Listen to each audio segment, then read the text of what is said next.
Y hoy era el día, la expectativa puesta, Gabriel, otra vez Stornelli, Ramos Padilla. ¿Qué fue lo que pasó? ¿Y qué está pasando a esta hora? Porque el día se fue moviendo a partir de este nuevo no.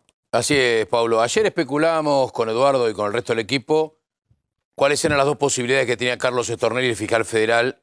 Hoy a la mañana tenía que estar a las 12 en la cuarta citación a prestar declaración indagatoria que el juez federal de Dolores, Alejo Ramos Padilla, hacía en el expediente donde se investiga asociación ilícita, espionaje ilegal, que tiene 3 detenidos, Marcelo D'Alessio y los excomisarios Bogoliuc y de Gastaldi.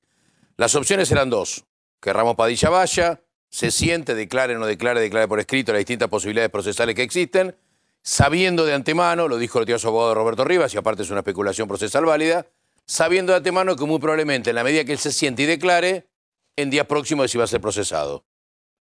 ¿Cuál era la segunda opción? La que finalmente el fiscal federal Carlos Stornelli llevó adelante, que es no ir. No fue Carlos Stornelli, fue nuevamente su abogado Roberto Rivas, presentó un escrito, pidió la nulidad. Tengamos en cuenta que en estos días, sobre todo el día viernes, la Cámara Federal de Mar del Plata, los doctores Teresa y Jiménez, rechazaron el pedido de recusación que había formulado la defensa de Carlos Stornelli contra el juez Ramos Padilla, es decir, le dieron un voto de confianza.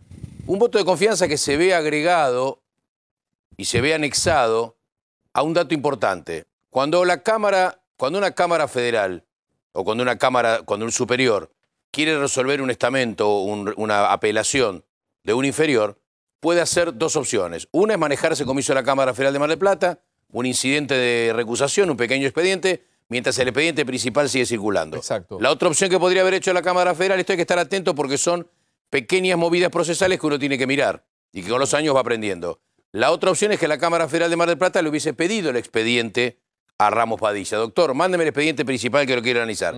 Si le hubiese pedido el expediente, hubiese paralizado la acción. No, la Cámara Federal no quiso hacer eso. No lo pidió y la situación La siguió. Cámara Federal dejó que Ramos Padilla continúe, aun cuando hay todavía recurso, hay recurso a apelación por excarcelaciones denegadas, por incompetencia. Finalmente hoy no fue, se presentó Roberto Rivas, presentó un pedido de nulidad, etc. Ahora bien, ¿qué es lo que criteriosamente debería pasar? Tenemos el antecedente de innumerable cantidad de casos. Si usted quiere, vamos a compararlo con otro fiscal federal, Carlos Gonella. Carlos Gonella vivió esta misma situación con Claudio Bonadío. Tuvo dos causas, una con Martínez Giorgi, donde siempre estuvo a derecho, y otra con Claudio Bonadío, donde no fue. Muy probablemente, pensamos que podía salir hoy, todavía puede ser, pero ya por esta hora entendemos que no. Estaban trabajando hoy a la tarde, lo dijo el doctor Ramos Padilla en declaraciones periodísticas, en el dictado de la resolución a tenor de la no presentación de Carlos Stornelli del escrito de pedido de nulidad. ¿Esto es la declaración en rebeldía? Bueno, ¿No la presentarte? posibilidad más concreta es que mañana notifique a las partes, las notificaciones son con cédulas electrónicas, por mail, que le decreta a Carlos Stornelli, fiscal federal, no es mismo que cualquier ciudadano común, lo declara en rebeldía. Ahora, ¿qué significa? Que lo puede declarar en rebeldía, le puede generar la prohibición para salir del país y puede eventualmente ordenar el traslado por la fuerza pública. No la detención, pero sí el traslado a declarar. O sea, ahora, Stornelli con la policía a Dolores. Exactamente. Ahora, no solo con esto. Tengamos en cuenta que el dictado no es gratis. Yo sé que evaluaron con su estrategia, con su defensa, y la estrategia del caso fue no ir para no ser procesado. Pero cuando una persona es declarada rebelde, también lo va a apelar, va a ir a la Cámara, pero cuando una persona es declarada rebelde, pierde la oportunidad de poder seguir participando del proceso. No puede ir a las audiencias de testigos, no puede proponer perito, porque no está derecho. Un rebelde no está derecho. Lo que pasa es que uno entiende la otra parte, la de Rivas, cuando lo defiende y dice, si nosotros nos presentamos, estamos convalidando algo que creemos que no es real, porque no es la competencia la de Dolores para intervenir en este caso. Claro, eso es una mirada. Según ellos, si yo me presento, estoy convalidando algo que es irregular. Eso es una mirada. Lo que sucede es que la otra mirada, que tiene otra porción, si querés jurídica, otra porción de la sociedad, es que un fiscal federal debe ponerse inmediatamente a derecho. Debe ir, presentarse, acá estoy, ir a la primera citación, declarar o no declarar, la estrategia que quiera, lo procesan, apela al procesamiento. O sea, ya sea en Dolores, ya sea en Comodoro Pi, donde sea. Porque nosotros, ¿qué le decimos siempre a todos los ciudadanos, a los políticos, nosotros mismos? Lo decíamos antes cuando hablábamos de la expresidenta, hay que estar a derecho. Exacto. Uno tiene que estar a derecho, y si la justicia, y si no está de acuerdo, no importa, me pongo a derecho, apelo y espero que el superior, esto quizá termine en la Cámara de Casación Federal. Pero mientras tanto, es muy probable que mañana conozcamos la declaración de rebeldía que Alejo Ramos Padilla dicte una situación que no existió nunca en Comodoro Pi, que un fiscal federal se ha declarado rebelde. Nunca pasó. Nunca con un fiscal federal de Comodoro Pi. Nunca pasó. De los 12 fiscales federales que hay. Nos vas a contar cómo puede encaminarse esto y también si hay algún tipo de riesgo sobre la causa de los cuadernos, porque creo que más allá de esta situación interna del fiscal con el juez, a todos nos preocupa que esa causa, que para mí es emblemática con la corrupción y que tiene un segundo fiscal, porque son dos, Stornelli y Rívolo, no pueda ser tocada, no pueda ser manchada, esté custodiada, porque es muy importante para la Argentina en general. Bueno, todo lo que pasó ahí. ¿Qué va a hacer mañana el procurador interino, el procurador general de la Nación interino, Eduardo Casal, si el juez federal de Dolores decreta la rebeldía? Por mucho menos a Juan Bidone lo suspendió Julio Contegrán por 90 días. Exactamente. Solamente por un llamado de indagatoria. ¿Y qué podría pasar ahí? Bueno, ¿y qué va a hacer? Ya hay un sumario administrativo abierto en la Procuración de la Nación para juzgar la conducta. Porque ¿quién lo puede remover como fiscal a Carlos Stornelli? Claudio Bonadío. El juez lo puede desplazar. Ahora bien, ¿qué va a hacer? Es un desafío también para el Procurador General de la Nación interino, para Eduardo Casal, qué hacer ante un fiscal federal que es declarado rebelde. Que nunca pasó en la historia. Nunca pasó. Yo creo que la situación que se generó procesalmente hablando con Carlos Stornelli termina por él afectando la causa de Cuadernos.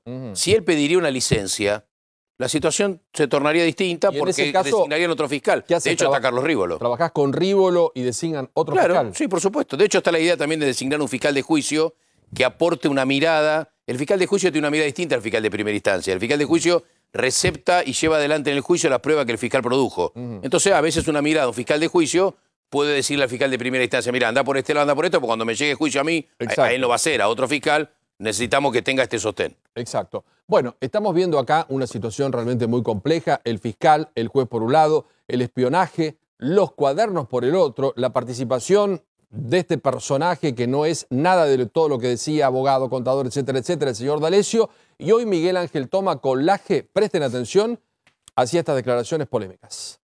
Un buen hacker te ingresa acá como ingresa a tu computadora. Vos que sabés de esto, ¿ese está pinchado? ¿Y vos sabés si está pinchado o no? Sí, está pinchado, estuvo pinchado mi teléfono porque cuando allanaron la casa de Cristina Fernández de Kirchner en Calafate, que la allana Bonadío, encuentra 6 o 7 carpetas. Una de ellas era una carpeta que decía Miguel Ángel Toma. Sí. Entonces estaba pinchado por la serie, por Milani. Exactamente, ilegalmente. Por supuesto me presenté al juez, soy querellante, voy a pedir la indagatoria de la expresidente, porque aparecían ahí desgrabaciones de mis conversaciones de no sé cuánto tiempo. Bienvenido, buenas noches. ¿Qué tal? ¿Cómo estás? ¿Cómo estás? Bien. Bueno, una parte de todo lo que dijo, porque después escuché algo contra la doctora Carrió que quiero que me lo explique también, ahora que está de moda utilizar algunos términos que cuando uno después va al diccionario no suenan tan duros, pero que son realmente duros. Bueno, una guerra absoluta, total, el espionaje metido, los agentes de ayer, los agentes de hoy, nos habíamos olvidado de Milani, y había una carpeta tuya ahí dando vueltas en la casa de Cristina Fernández porque te escuchaban y te perseguían. Sí. Bueno, además ya había tenido otras grabaciones que me habían hecho ilegalmente con anterioridad. O sea, a ver, estamos frente a una situación para entender lo que pasa, que es de descontrol. ¿Por qué? Porque la Argentina había hecho un enorme esfuerzo para democratizar los servicios de inteligencia a partir del gobierno del doctor Alfonsín.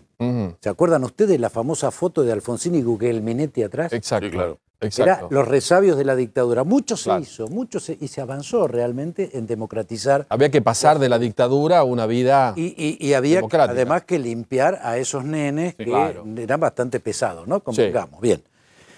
¿Dónde se empieza a revertir este proceso de democratización? Con el kirchnerismo. ¿Por qué? Porque cuando Cristina Fernández de Kirchner deja de confiar en la estructura de la inteligencia civil, básicamente cuando Estiuso se niega a dejar de colaborar con el fiscal Nisman en la investigación de la AMIA, comienza a desarrollarse una inteligencia paralela, ilegal, pero sostenida con fondos del Estado, en cabeza de Milani, como en las peores épocas del terrorismo de Estado. O sea, Nisman fue un quiebre en la creencia de Cristina para con Estiuso. A ver, yo creo que nunca creyeron en la estructura de la inteligencia civil. Nunca creyeron porque nunca les resultó funcional. Había una resistencia fuerte a convertirse en una estructura de inteligencia de gobierno. Esa estructura, que conozco bien, era y tenía una conciencia de inteligencia de Estado. Es decir, servir a intereses estratégicos de la nación y no a gobiernos circunstanciales. Como esto no le servía al kirchnerismo, arma una estructura paralela. Es más, en el diario Clarín yo publiqué en el 2014 un análisis del presupuesto. Desde el 2010 en adelante, esto es objetivo e indiscutible, los fondos para la inteligencia civil, es decir, para la Secretaría de Inteligencia, se mantuvieron estables, comidos por la inflación.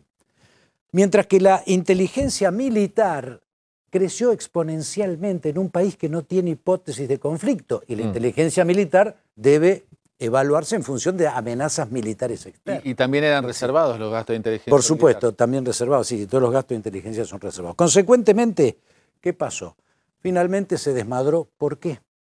Porque esa estructura paralela la debía haber desmontado el actual gobierno. El gran desafío que tenía la administración Macri era terminar de desmontar esa estructura que había montado el kirchnerismo. Y lejos de lograr ese objetivo, no lo pudo hacer.